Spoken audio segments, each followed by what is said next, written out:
Most people believe their greatest threat comes from enemies. From people who openly dislike them. From rivals who challenge them to their face. From opponents who make their intentions clear. But Nietzsche saw something far more disturbing. He understood that the most dangerous forces in a person's life rarely announce themselves. They smile. They congratulate you. They sit at your dinner table and wish you well, at least, that's what they want you to believe. The truth is this: the people who most want to see you fail are often the ones standing closest to you. And here's what makes this so insidious: they don't always know it themselves.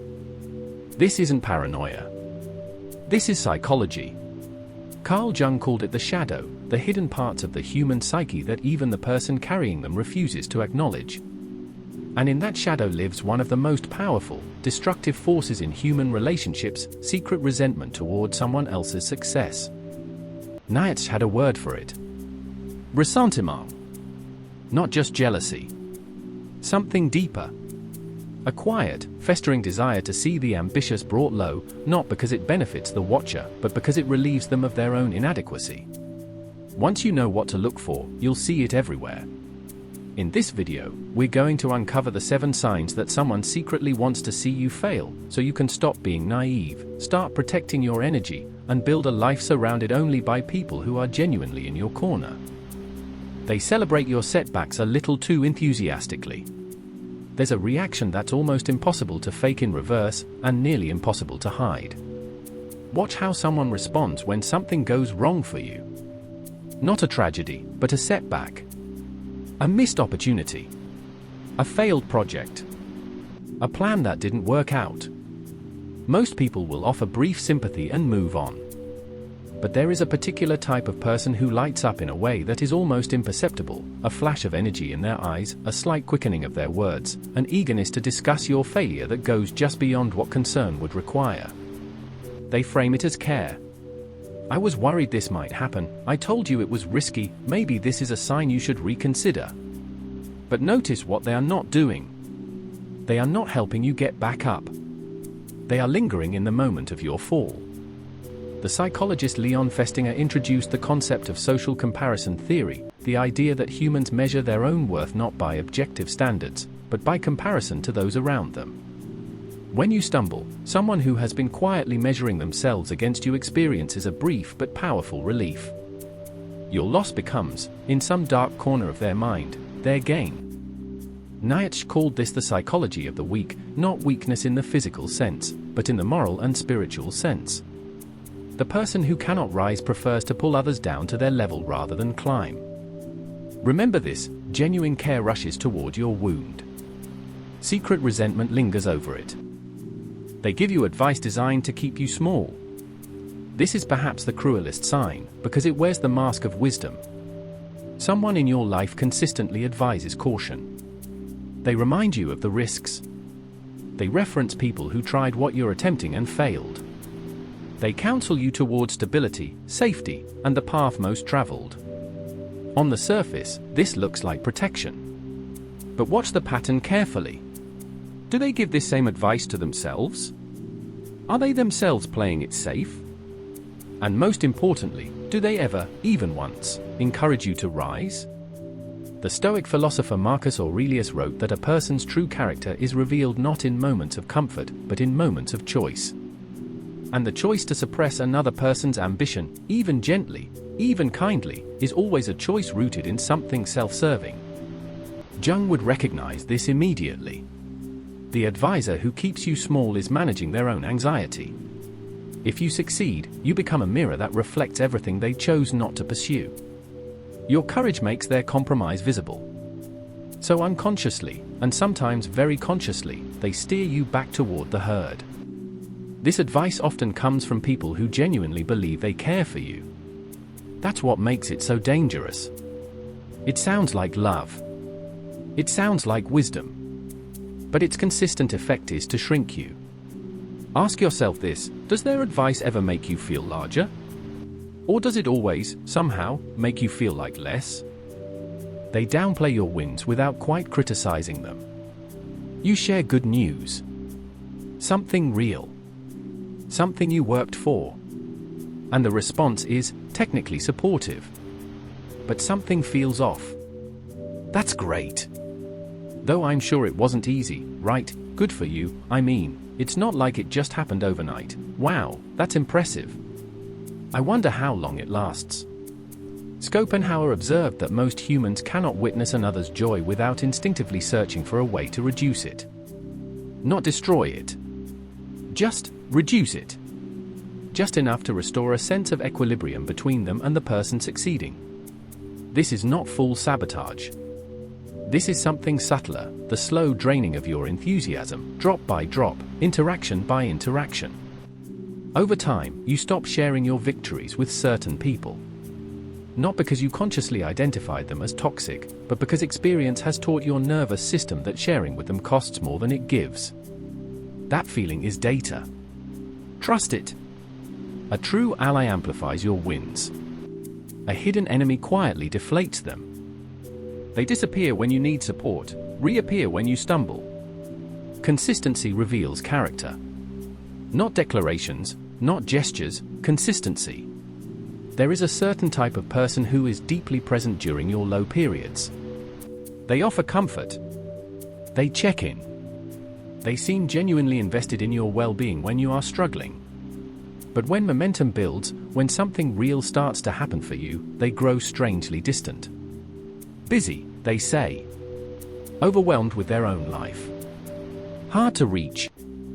This pattern is not accidental. The psychologist Alfred Adler wrote extensively about the human need for superiority, not necessarily over everyone, but over the specific people whose success makes us feel small. For some people, a friend in need is a friend they can feel superior to. A friend who is succeeding is a threat to that dynamic entirely. They are not consciously calculating this. That's the important thing to understand. The human psyche is remarkably skilled at rationalizing its own self-interest. They genuinely believe they're just busy. But their busyness is curiously timed with your growth. Watch who shows up in your valleys. Then watch who fades in your peaks. That pattern tells you everything. They bring up your past failures at strategic moments. Memory is selective. And in the hands of someone who wants to see you fail, it becomes a weapon. Pay attention to who reminds you of your mistakes, and when. Not in the context of genuine reflection or shared learning, but in the moments when you are building confidence. When you are about to take a risk. When you are starting to believe in yourself. Remember when you tried something like this before? I just don't want you to get your hopes up again. You always do this. Nietzsche was savage on this point. He believed that weak men live in the past because the present demands too much of them. And they drag others into the past because a person anchored to yesterday cannot walk confidently into tomorrow. The one who consistently returns you to your failures is not protecting you from repeating them. They are protecting themselves from the discomfort of watching you succeed. Your past is not your prophecy. And anyone who insists otherwise is not interested in your future, only in keeping you from it. They compete with you instead of running beside you. Real friendship, real loyalty, is not competitive. It is collaborative. Someone who secretly wants you to fail has an inability to simply be happy about your progress without measuring it against their own. Every conversation about your goals subtly becomes a conversation about their goals. Every achievement you mention is met with a counter-achievement. Every step forward you take prompts them to demonstrate that they are just as far, or further, along. This is not confidence. It is insecurity wearing confidence as a costume. Marcus Aurelius wrote, "You have power over your mind, not outside events. The person who must compete with you has surrendered that power entirely. Their peace of mind has become dependent on their position relative to yours. And that is a profoundly fragile place to live. The danger for you is that this competitive energy rarely announces itself openly. It feels like engagement. It feels like shared ambition. But its consistent emotional effect is to make your growth feel like a threat rather than an inspiration. Surround yourself with people who cheer louder the faster you run. Not people who start sprinting the moment you do. Your intuition consistently feels uneasy around them. This is the sign that people dismiss most readily. And it is perhaps the most reliable of all. The human nervous system is an extraordinarily sophisticated instrument. It picks up on micro-expressions, tonal shifts, inconsistencies between words and body language, thousands of subtle signals that the conscious mind never registers but the body records faithfully. When you consistently feel drained after time with a particular person, when you feel the need to guard your words, shrink your enthusiasm, or brace yourself before sharing good news with them, that is not anxiety. That is perception. Jung called this the wisdom of the unconscious. Before the mind can articulate what it senses, the body already knows. You may not be able to name what's wrong. You may not have a single piece of concrete evidence. But if your energy consistently drops in their presence, if your joy instinctively contracts around them, pay attention. The body keeps the score. And it rarely lies. The psychology behind this. Why do people behave this way? The honest answer is, they are in pain. Nietzsche's concept of ressentiment is not simply jealousy.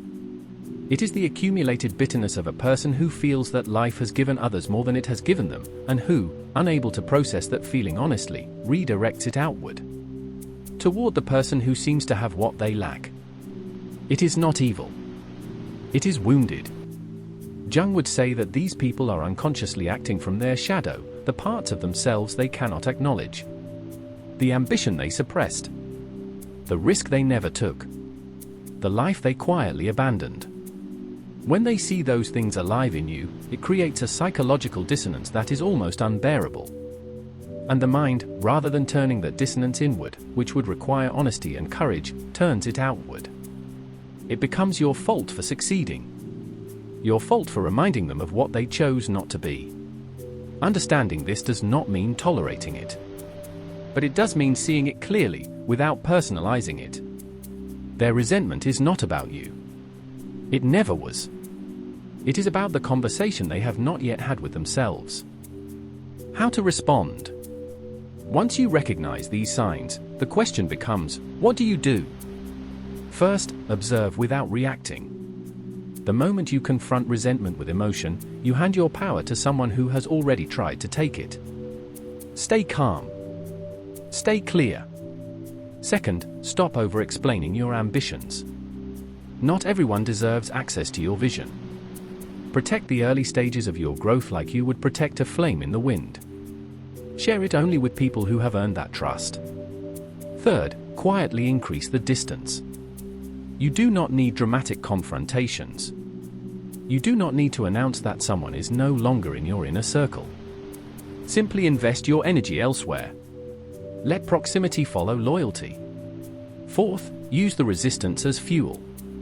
Nietzsche believed that the greatest men were shaped not despite opposition, but because of it. Every person who doubted you, diminished you, or secretly rooted against you has contributed to the fire that will carry you past them. Fifth, build with builders. Seek out the people who celebrate your wins as if they were their own. Who push you when you hesitate. Who tell you the truth without needing to wound you. These people exist. But you will only find them once you stop wasting your energy on people who drain it. Modern relevance. This has always been part of human nature. But it has never been more visible, or more dangerous, than it is today. Social media has turned comparison into a 24-hour occupation. We no longer measure ourselves only against the people we know, we measure ourselves against everyone, constantly, in real time. And that relentless comparison has turned ordinary envy into something chronic, something embedded in the texture of daily life. The attention economy rewards outrage and diminishment. It is easier to tear down than to build up. It is easier to go viral for exposing someone's failure than celebrating their success. And the people in your life, shaped by the same digital environment, absorb those values whether they realize it or not. Emotional intelligence is no longer a luxury. In a world designed to pit people against each other, the ability to recognize hidden dynamics, to see beneath the surface of a smile, to feel the temperature of a relationship, to know who is truly with you, is one of the most important skills a person can develop. Nietzsche was writing in the 19th century. But he was writing about something timeless. The weak will always attempt to pull down the strong. Not with swords. With words. with subtle undermining, with carefully placed doubt. The question is whether you are awake enough to see it. Powerful ending. You now possess something that most people spend a lifetime never acquiring, the ability to see clearly. Not with cynicism. Not with bitterness. But with the kind of calm, grounded awareness that allows you to move through the world without being unconsciously managed by the fears and resentments of others. The 7 signs we covered today are not reasons to distrust everyone. They are reasons to choose carefully, to invest your energy with intention, to stop spending your most valuable resource, your belief in yourself, on people who are quietly spending it against you. Nietzsche wrote, "The higher we soar, the smaller we appear to those who cannot fly." That is not a tragedy. That is a law of nature. The people who want to see you fail are not your enemies. They are mirrors. They show you, in reverse, everything you are becoming, everything that threatens the comfortable ceiling they have built above themselves. Rise anyway. Rise with clarity. Rise without apology. Rise with the understanding that genuine power has never needed the permission of those afraid of it. You were not built for the comfort of people who fear your potential. You were built for something larger than they have yet dared to imagine. If this video gave you something, share it with someone who needs to hear it. Subscribe for more hidden truths about human nature, philosophy, and the psychology of power.